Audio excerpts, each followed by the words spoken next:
Hello YouTubers, I made a previous video about using the Walthier bed, I think if that's pronounced his name, which is a bed that will be a double, completely the width of the Dodge Grand Caravan, and then be able to put the back up for sitting during the day and then down at night. And what I realized was I don't need the complete width of the Caravan for just my solo trips, so I decided to move to a single bay kind of cot solution. I've seen a few of those, and one guy did a great job and used a backpacking cot, and it was about $140, $50 or something like that. So it was a little bit expensive because I won't do this too often. So I went out and got a standard Coleman cot off of Craigslist for about $20, $30 and put that in there, and it works very well.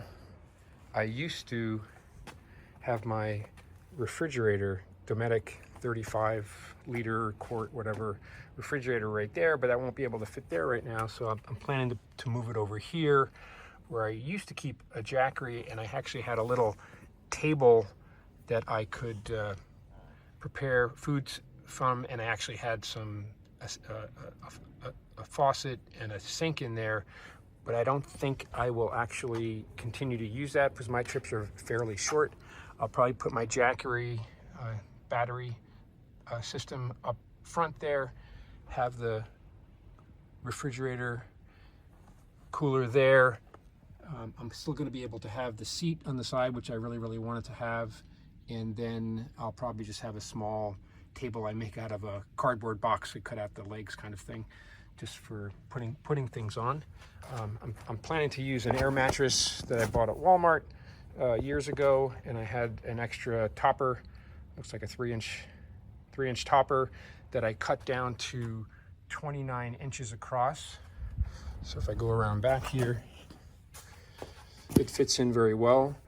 The one issue with the Coleman cot is that it has this thing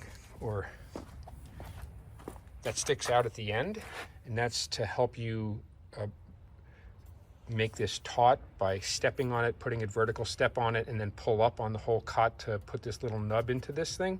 And it has it on both front and back. So what I did just on the back one was took a hacksaw in about a minute and just cut this down to be flush with the edge, took the cap off, did that, put the cap back on, and it seems to work fine. You could probably just put your toe in here, and if you did it, but I was basically, I'm going to make this end up first before it's taut, then use the other side to get it in place. So this is the system right here.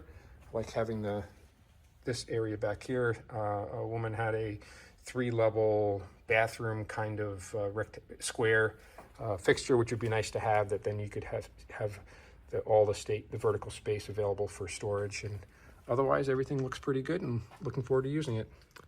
Hope this helps. Have a good day.